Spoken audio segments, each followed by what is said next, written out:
Hey everybody, welcome to my Suburban Oasis. My name's Soleil and I garden in mid-Michigan in a zone 5B, and today we're going to be getting started on a new garden bed. So I'll show you the ins and outs of kind of how I create a new garden bed. It's always a little bit of a different process, but some of the basics are always the same, and that is that I try to do it in a no-dig way. I try to do it in the most efficient way I can in order to preserve the quality of the soil that's there, in order to preserve my joints and muscles and bones, and protect them from too much work and wear and tear. So let's take a look at where we're going to be doing that. So if you're new here, this is kind of a little bit of an orientation to the front garden, and there's not a lot over on this side. As you move over towards the front of the house, there's a really nice sun garden bed that's right over here, and I really want to kind of mimic that, but on a smaller scale, underneath the maple tree that is just over here to the left of the house. So we have a very small garden bed in this area.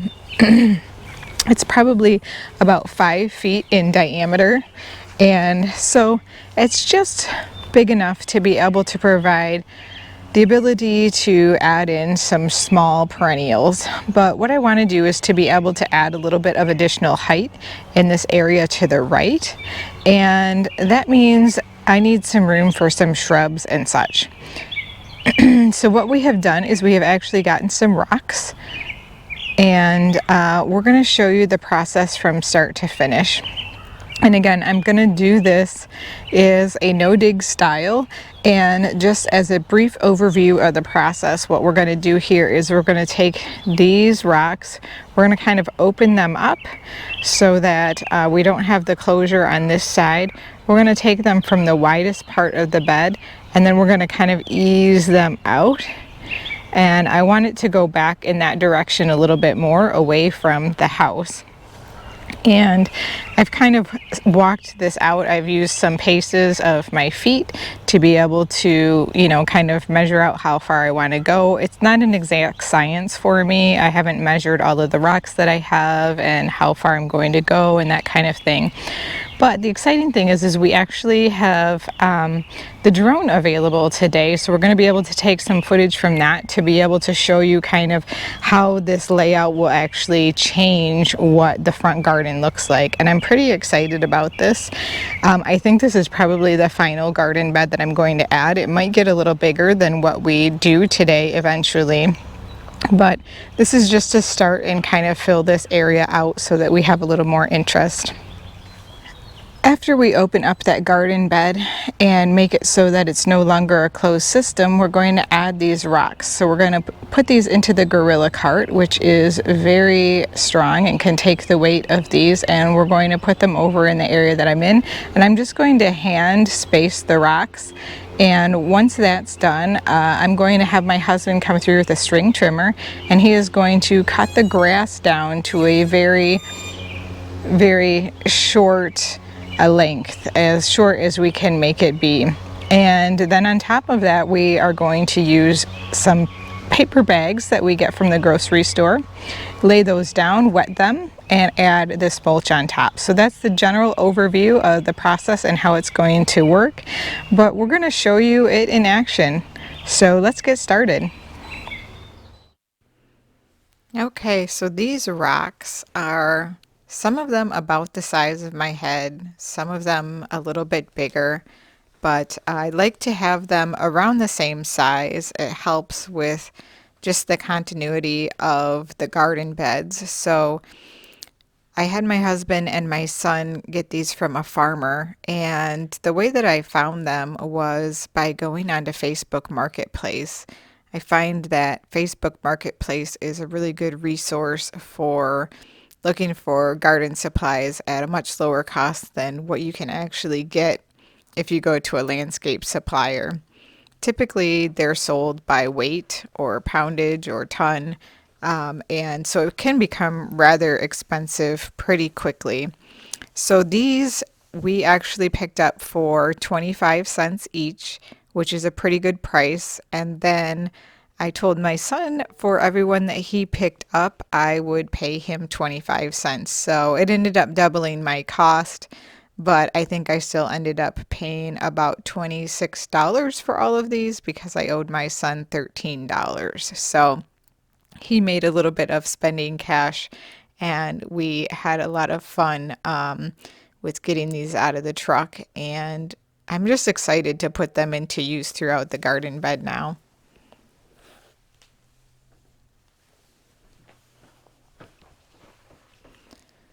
These can be really, really heavy, and I'm loading them right now into our Gorilla cart. And this Gorilla cart we've had for a couple of years. So I don't want to load up the Gorilla cart all the way. It can take quite a bit of weight, but I do want to be able to lift this and dump it. I also want to be able to pull it. And as you can see, I have recruited my husband for some help in this work because my weight and size against the weight of the rocks is not great. And so it's really hard for me to pull it through the grass. In fact, I actually have a lighter weight garden cart that I typically use instead of this Gorilla cart because it's so heavy. In addition, he added on some plywood siding, which is really helpful to be able to increase the amount or the capacity of the cart, but it definitely adds to the weight of the cart as well. So the next step, now that we're getting the rocks in a pile over here where I'm going to be working, is just loosening up the rocks from the edge of the bed. They do tend to sink in a little bit into the clay soil, and it really does help keep them into place. Now we're just going to open up one side of this garden bed so that then we can continue to extend it out from there. And the lines might not be perfect when I make this, but that's okay. Over time, things will settle, and I do have to adjust my rocks in all of my different garden beds from time to time because the mulch will degrade, or a mole will come under them and dig a hole, or the chipmunks will, or a groundhog. All sorts of things go wrong or can mess with the rock placement. So it's just important to kind of take a look at them and see how they look every year. And sometimes it just takes a couple of seconds to reset them.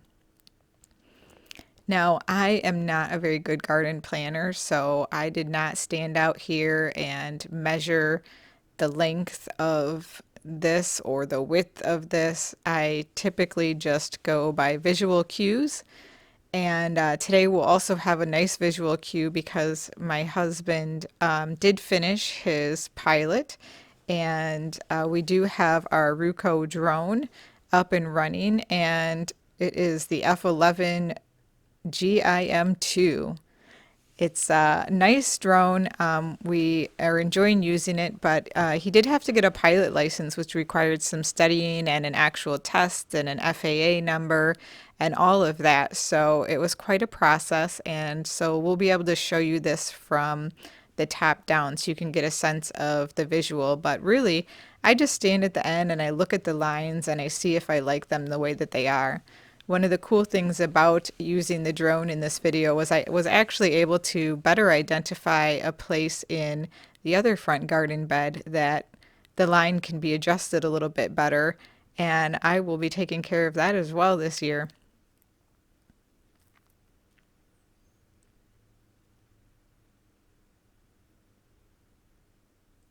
So one of the ways that I kind of got a sense of how I would actually be able to line these out was just to walk a border, and I used the size of my foot. I have a size 6 foot. They're kind of small, but they were about the same length of most of these rocks. So before I began, I did kind of walk around in a circle and count out around how many rocks it would take to get to the end, but still have enough to close it off.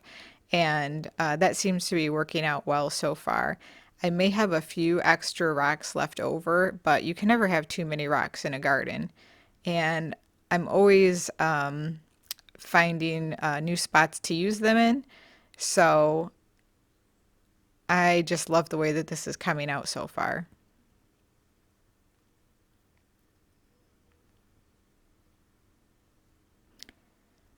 Now, after this step, the next thing that we're going to do is work on removing the grass. And we don't actually remove it completely. This is a no-dig method. And the nice thing about that is I'm not really disturbing the soil, but it will be covered up and allow the remaining roots of the grass and whatever things are above the soil to actually die back. And that will compost in place, is basically what will happen. Bacteria and small soil organisms and the heat and water will all make that material break down because it's all compostable material.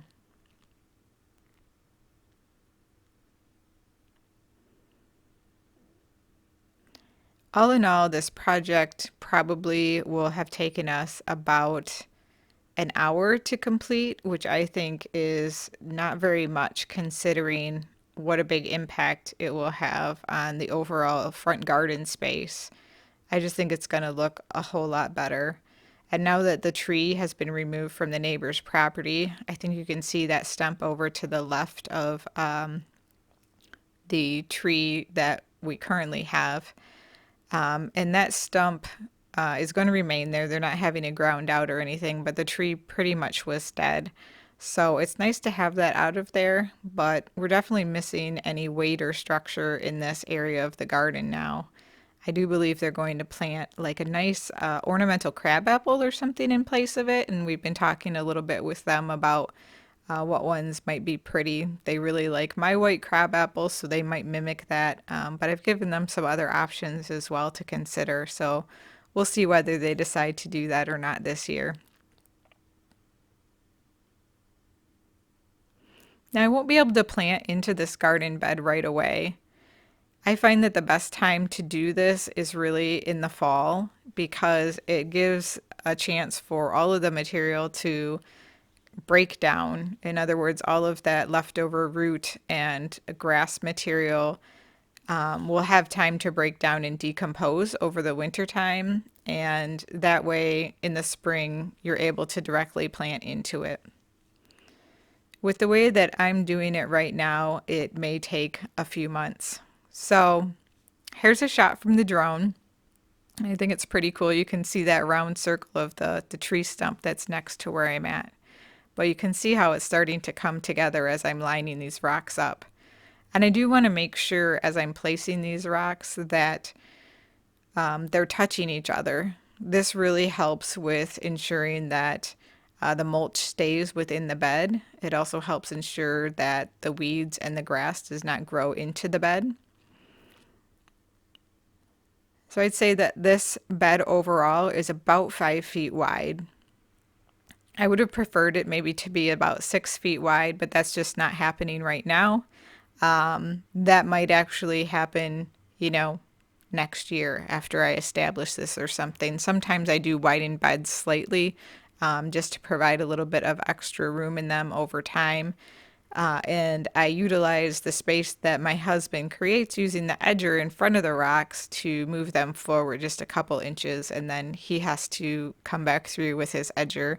But you can see these lines are coming out pretty well without me even measuring. And it really just is kind of a visual thing. I stand along them and I look at them and I see how they fit together. There's nothing wrong with measuring. I think that's great. It just, for me, this is part of my creative process, is just to go for it and place the rocks where I think that they look good. And I enjoy doing it. You can see here, based on the slope, I decided to change out one of the rocks that I was using to a bigger rock and use the larger rocks right here because of the sloping of the ground, and that will help keep the bed itself a little bit more level when I do plantings. Now, the other key about these to make the lines look nice and straight is to not worry about what the inside of the line looks like, because rocks are not straight edged, but to look at the outer line and to make sure that that lines up and looks like it is a nice straight line. That's been what has worked best for me over time. Now, you don't have to do things the same way that I do, but this is just the way that I do it, and I thought it would be fun to share it with you so that you can get some ideas or, maybe think about ways that you might want to make a new garden bed. There's lots of different ways to do it. This is just one of them, and this is the way that I like to do it because I find it to be a little less backbreaking, a little bit less work overall in terms of not having to dig all of the soil out, not having to have a place for all the soil. You can dig it up and turn it over in place and leave it there to break down. Just so many different options and ways to do it. You can edge your beds with nothing. You can just edge them and leave the grass on the other side. You can use metal edging. There's lots of different types of pound-in edging.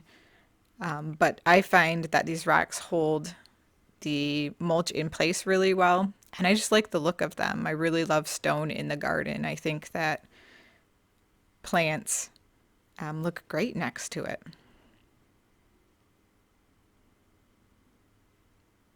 Well, we're just about done with some of these final touches, and then we'll get out the string trimmer.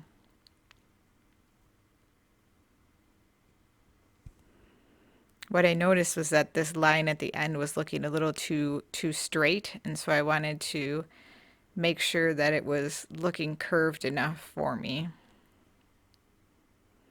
I tend to stray away from straight lines in my garden design, and I think that helps with the flow of things, having curved beds.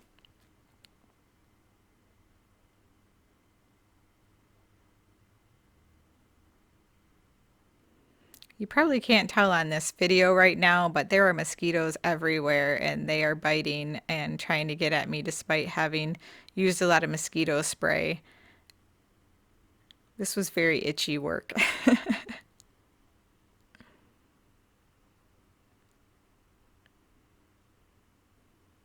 Some rocks just need to be fussed with a little bit to make sure that they sit right on the soil.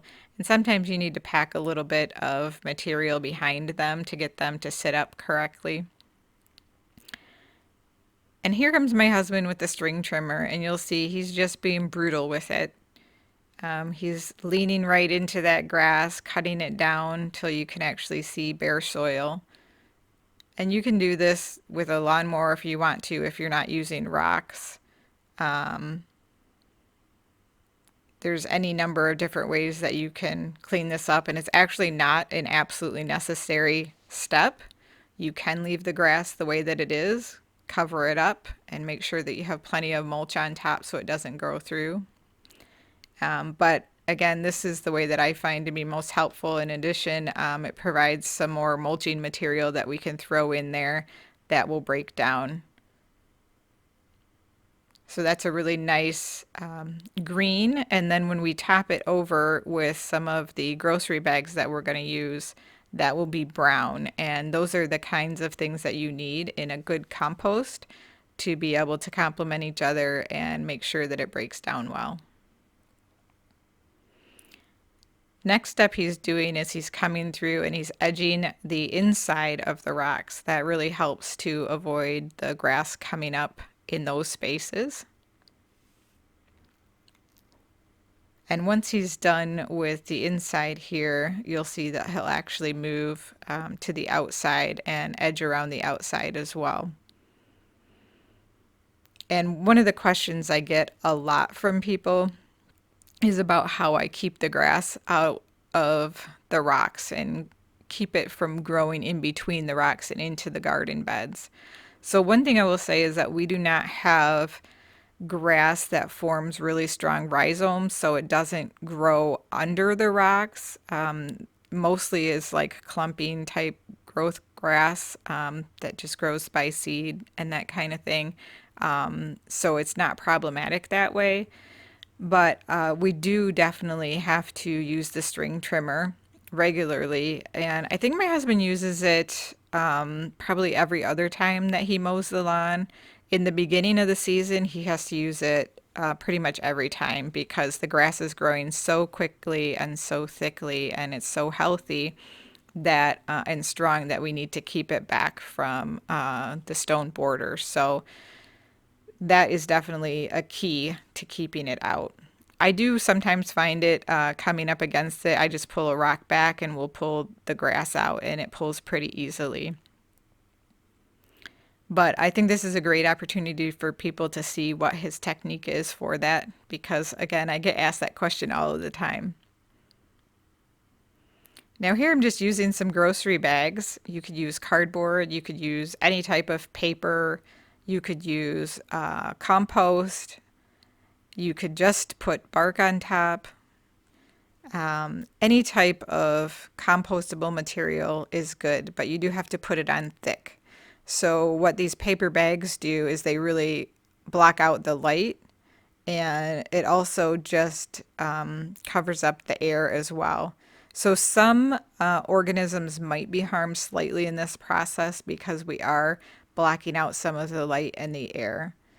But because this process is fairly quick and I'm not using cardboard, this paper will break down faster than the cardboard will, but it will still provide enough of a block for the light and enough of a block for the air that that grass will just begin to die right away.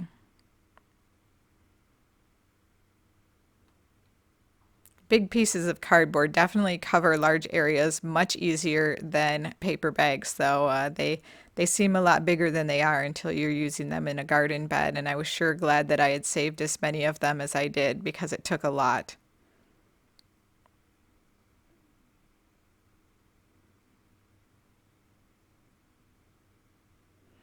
So after I get all of these laid down, I'm going to use water on top of these, and there's two reasons why I do that. One is just to keep them from blowing away anywhere, so that's a good way to kind of weight them down. But the second reason is really my primary reason for doing it, which is to help them start breaking down. If I and I watered before I laid these down as well, and that's just so that there's water underneath of these bags, because you don't want to lay these on top of dry soil because then they will break down even slower unless you have some really, really vigorous weeds underneath of it. It's good to make sure that this composting process gets started.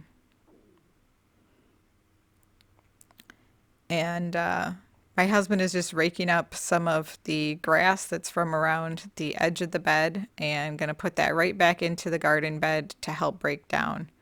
Again, it's a nice green with the bags being a brown, so the green is a nice nitrogen source and the brown is a nice carbon source, and they will mix together beautifully to make a nice garden soil.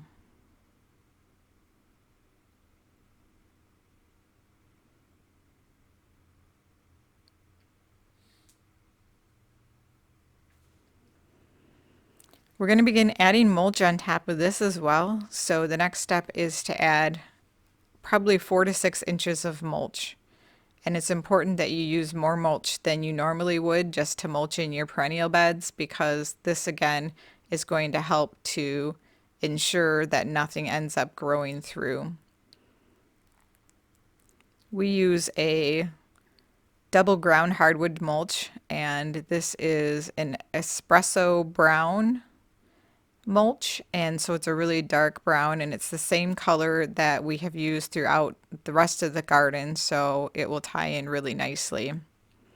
One time I used arborist wood chips for this, and that worked fantastic because they actually have a natural a natural mix of browns and greens, because usually there's some leaves, some fresher material, as well as some dead material in there, and that breaks down really good.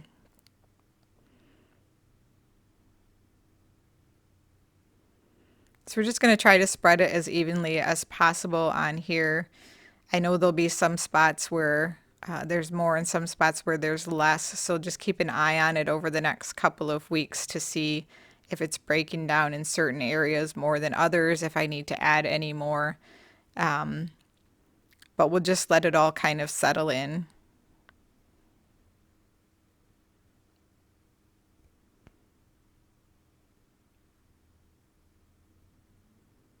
I think this is going to be the last garden bed that I'm going to make here, because I don't have a lot of other space that I want to add to the garden with, but I also want to keep some nice green space. I really do enjoy having a front lawn. We come out here and kick a ball around or throw a ball around. We do fireworks on the 4th of July.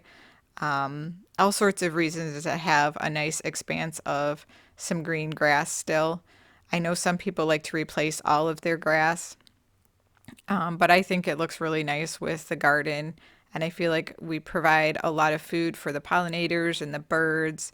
The bunnies, I have a resident bunny now. One of the baby bunnies is definitely living in my yard of the batch that hatched this spring. We've got several bird nests throughout the garden. And by adding to this area, we're going to be adding a little bit more wildlife habitat. And again, even though the neighbors had to take down their maple tree that was dying, they're planning to replace it, so I think that's good. And one of the reasons why I planted the maple tree that I have at the end of this garden bed was because I noticed that the maple trees that my neighbor had were dying, and I wanted to get something going before they were completely gone. They provided a nice bit of shade for that tree as it became established, and now it's healthy and growing on.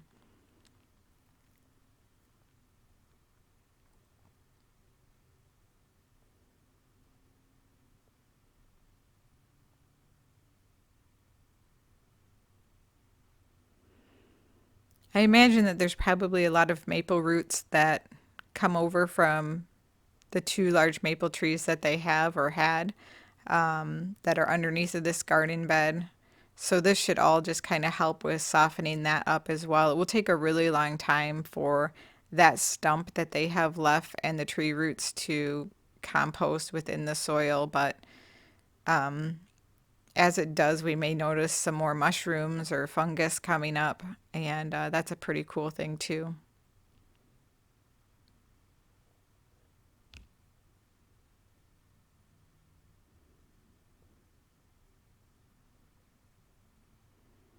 My plan for this garden bed is going to be to add some shrubs and perennials.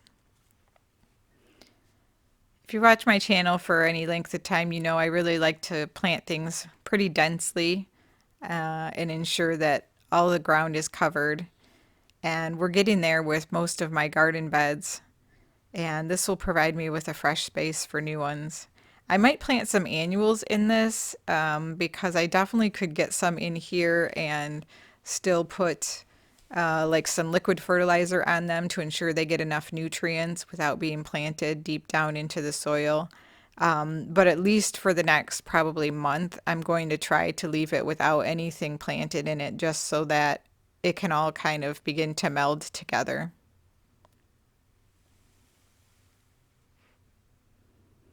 It will be a good lesson in patience for me. I don't think many gardeners are all that patient, right? We try to be.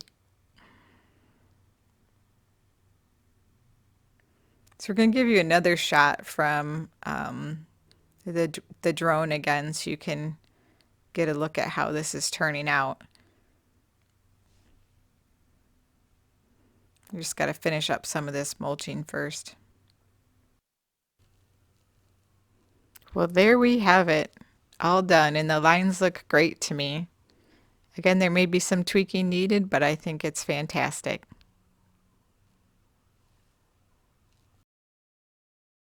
Okay, well, sorry about the noise here. The neighbor did get out the lawnmower and start mowing the lawn here at the end, but I just want to show you the finished picture from down here so you can kind of see how that really lends itself to complement the other garden bed that we have right over here. So you can still get through, you can still mow the lawn really easily, but it's going to give us a really nice foil for this other garden bed that we have. Thank you so much for joining us today. I really do hope you enjoyed this project, and I hope it encourages you to try out putting down a new garden bed without digging. Well, we'll see you next time.